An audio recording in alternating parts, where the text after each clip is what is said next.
Hello everyone, Mike Heck back at you talking about 3D printing for cosplay and other items. The good news is by December the 3rd, I should have all of the parts for the actual frame of the Mega Hypercube. That means that hopefully in December I will start the blog in earnest on actually building that with cutting out the lengths of aluminum T-square, etc. Right now I am printing out pieces that will be part of the Mega Hypercube, and I've created a nice checklist of all the parts that I need.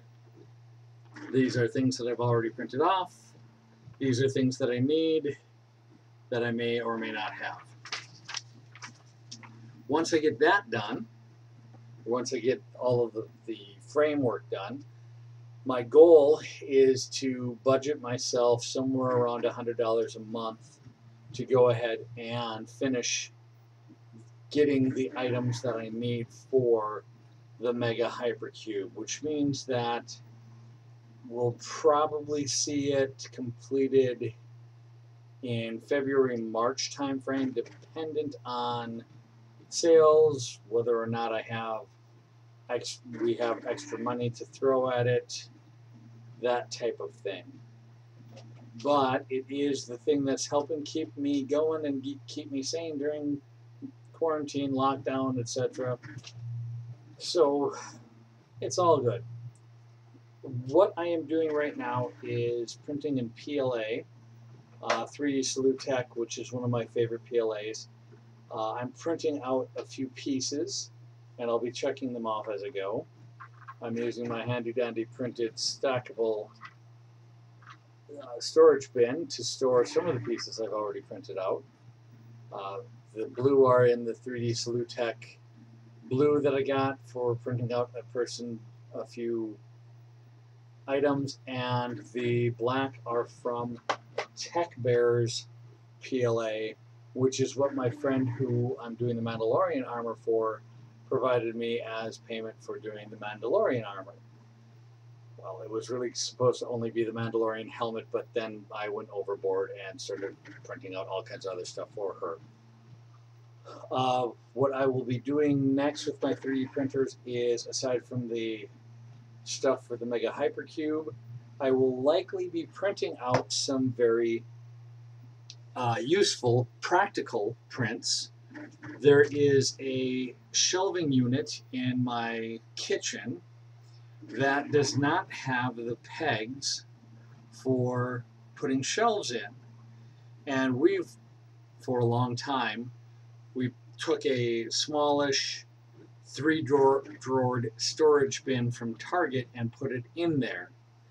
Well, we're planning on going and taking one of the shelves, measuring it, of course, and then going to somewhere like Home Depot, Lowe's, Menards, whatever, and picking up a prefabbed shelf to put in there. Well, again, the problem is that we don't have the shelf holders.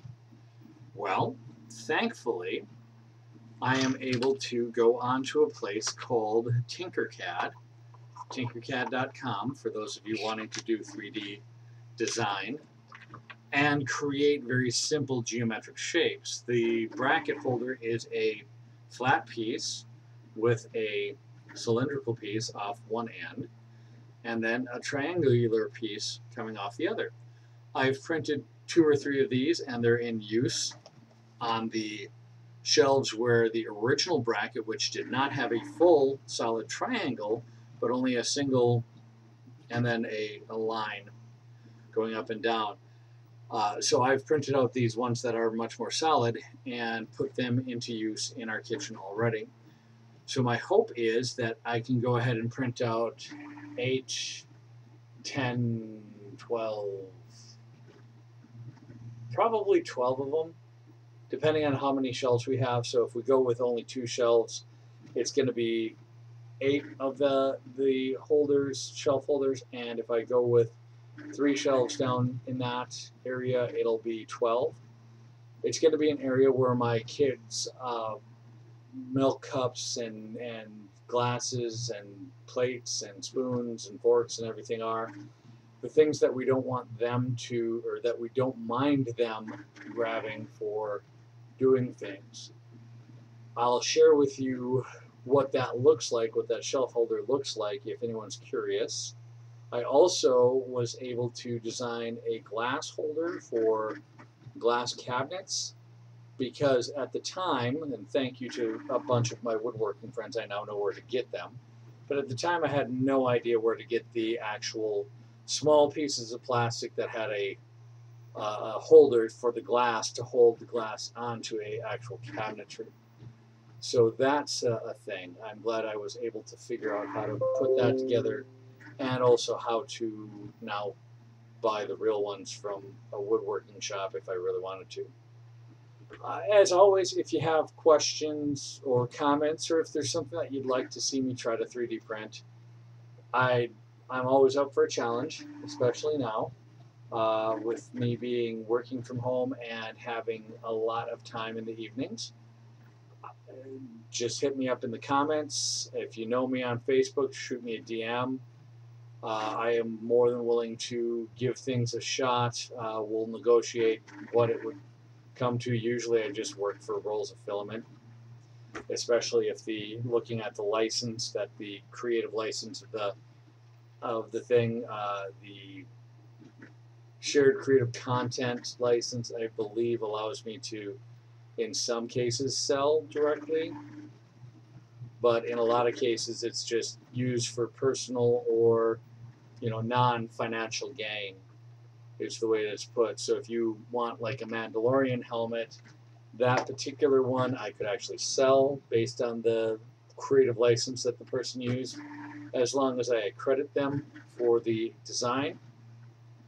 The other ones are, a lot of them are no sale, but again, you have to provide me with the materials to print. So that's about it. Remember, stay safe, stay healthy, and we will talk with you later. Have a good day.